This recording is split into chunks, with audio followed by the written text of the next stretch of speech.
My name is Brasen, and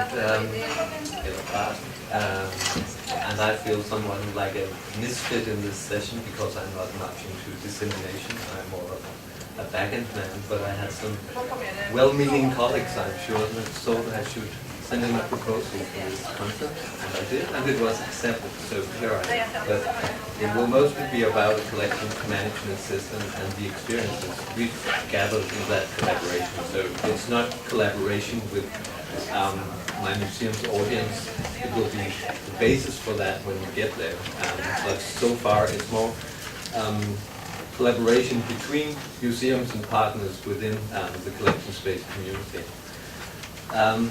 And perhaps I should say I'm not a technician, I'm an art historian. I'm a project manager on our implementation of CollectionSpace, so I'm sort of the mediator between the curators and other professional staff and the developers, and of course the contact with the community at large.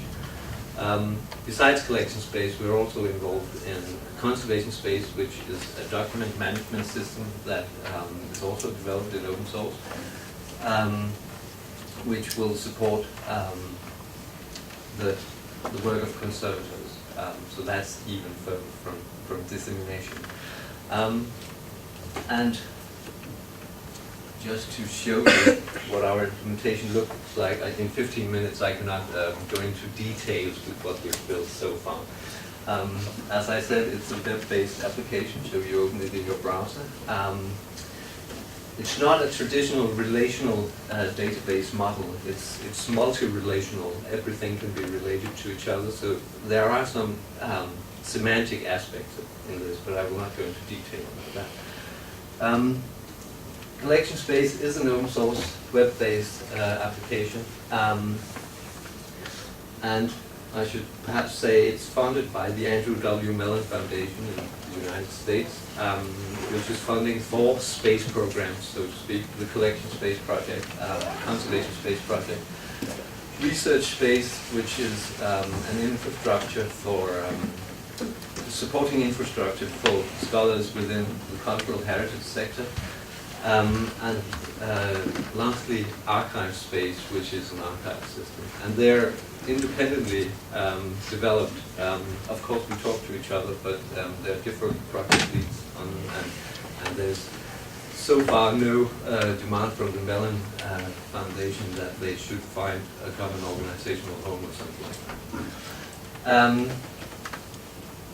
Yes. So far, the development has been led by the Museum of the Moving Image in New York. And the main development has been done at the University of California, Berkeley, in cooperation with the University of Cambridge in the UK, and then OCAD University of Toronto. OCAD is the former Ontario College of Art and Design. Some of the idea when the project started out was to base it on existing open source technologies. OCAD, for instance, the Fluid project, that's the UI they choose to, the user interface design they choose, or platform they choose for the project. In similar ways, there were existing technologies from the other universities that were brought into CollectionSpace. I will not go into detail with that, but that's just to point out that the Museum of the Moving Image was interested themselves in a new collections management system. The University of California is going to use CollectionSpace, I think, for 19 or 21 collections throughout campus, which is possible running multi-tenancy on the same installation of CollectionSpace, while Cambridge and Toronto were mainly in it for the research into engaging in an open source project and so on. And that was part of the problem with the project, because, well, not to backstab anyone, but the universities sort of were not so concerned about us as end consumers sitting out there awaiting a product, so deadlines, so they they weren't too concerned about that, so that took some time to communicate that. And early adopters of CollectionSpace, or implementers as we call them, was, as I said, the Museum of the Moving Image in New York. Berkeley has so far put 3 different collections in: an anthropology collection, a herbarium, and their visual resources collection, which is a collection of pictures of artworks and architecture. Walker Art Center in Minneapolis, us in Copenhagen, yes, and Miami-Dade County has chosen to use CollectionSpace for recording art in public places, and lastly, Oakland Museum of California has come in. And you can see it's quite a variety of museums. It's not all art museums. And Spectrum is based on a standard developed in the British museum world during the last 30 to 35 years, called Spectrum, which is, as I've written here, administered by the Collections Trust, and it is internationally recognized as a standard for collections management. It's not so much a data standard as a standard for good practice within collections management. And as a standard, it's independent of museum types. It's a standard for all kinds of museums or collections. Yeah, I'll go back to CDWA. Because CollectionSpace is a spectrum, and you can say CollectionSpace in its early stages was sort of a one-to-one translation of the Spectrum standard with some core procedures. I'll not go into too much detail about that. So, in CollectionSpace, we operate with the CollectionSpace core, which is what we claim is common to all kinds of museums without regard to what type of museum they may be, procedures or fields and so on. And then we have some domain-specific extensions, which in our case is fine art. It could be everything else. And so far, these are the domains developed within CollectionSpace, and the idea is that depending on what type of museum you are, you sort of choose that package from the shelf when you go in. And we got the task to define the fine arts domain, and not just to claim that what we did is common to all fine arts museums. We of course researched into which standards exist for the fine arts domain, and we choose the CDWA categories for the description of works of art developed at Getty Research Institute as a standard because it's quite comprehensive and they've really put in a lot of work into it, and we can really reflect ourselves as a quite traditional fine arts institution within that standard. And similarly for the other domains, there are standards behind. And of course, it's just a reflection of the museums who are involved in the project now. In the long run, there will be probably, or hopefully, domains for any kind of museum or collection. Yes, and we went into this quite early on. Actually, there had not been written 1 century of code yet, so it was sort of a chance, I'd say, to go in that early, and we had, of course, some reasons to do that. We had a general upgrade of the digital activities at the museum called SMK Digital, which was mostly about dissemination, but in connection with that, we wanted to upgrade our technological platform. We had a homegrown system, not a homegrown system, but a standalone system developed to us by a commercial vendor 15 years prior to this, and of course the platform was at that point deemed, it was really state of the art when it was made, but nobody back in the mid-1990s knew what the internet and mobile applications and so on would mean for future technology, so it was not really well suited as a backend for such activities. We had an expectation going into this project early on that there would be workflow support across procedures. I've mentioned procedures several times, but CollectionSpace is not just a database of works of art. There's some procedures surrounding the way a museum works: loan in, loan out. What do we do when an object arrives at the house? What do we do when it leaves? And it is our plan to build on an exhibition management procedure as well in CollectionSpace. Actually, we thought we would get that from the start, but sort of the community is sort of got smaller all the time. Okay, only 5 minutes.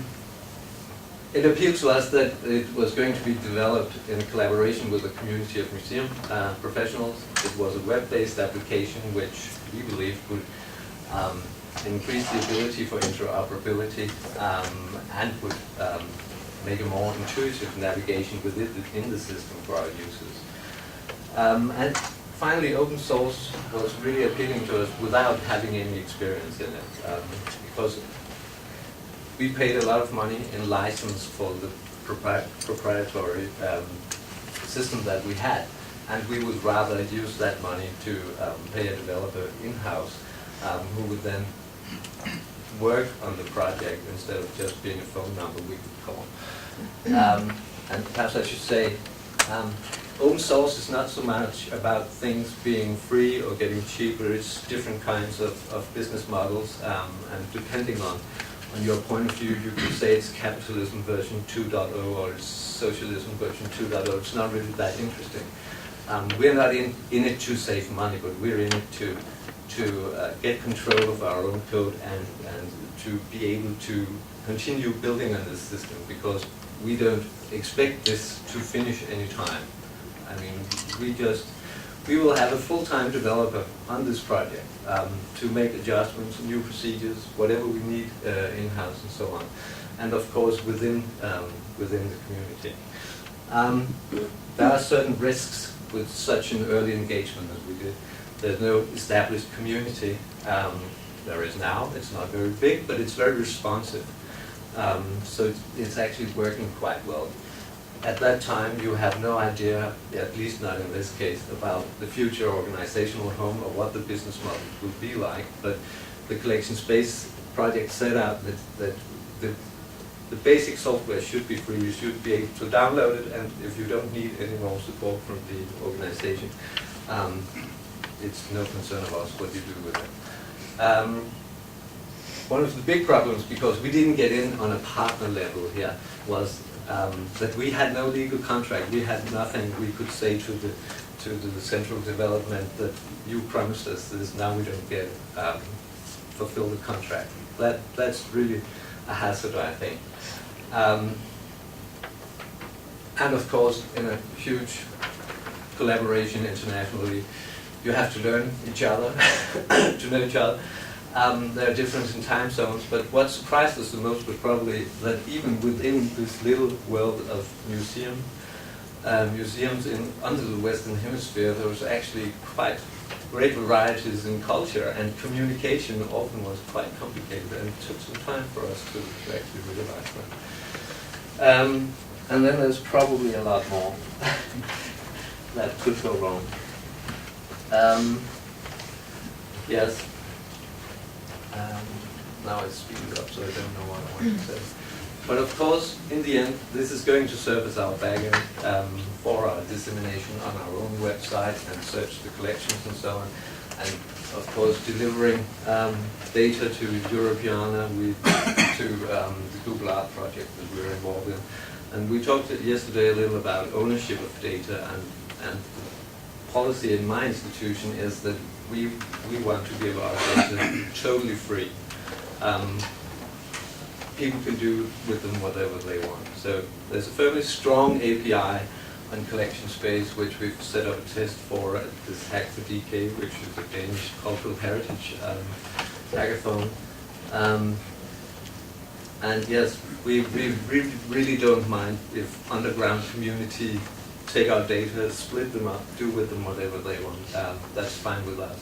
And I think our curatorial staff is fine with that, as long as it is clear when it's authoritatively coming from us and our professionals. And this is one of the projects at the Hack for DK, which was built within a day on top of our API. Who painted whom? We have some artists who painted a lot of people. So it's really just a pilot project, but just to show that you can visualize relations within the database on a variety of levels. I mean, this is really just trying out, but there might be some potential for a real dissemination project. I think that's about it.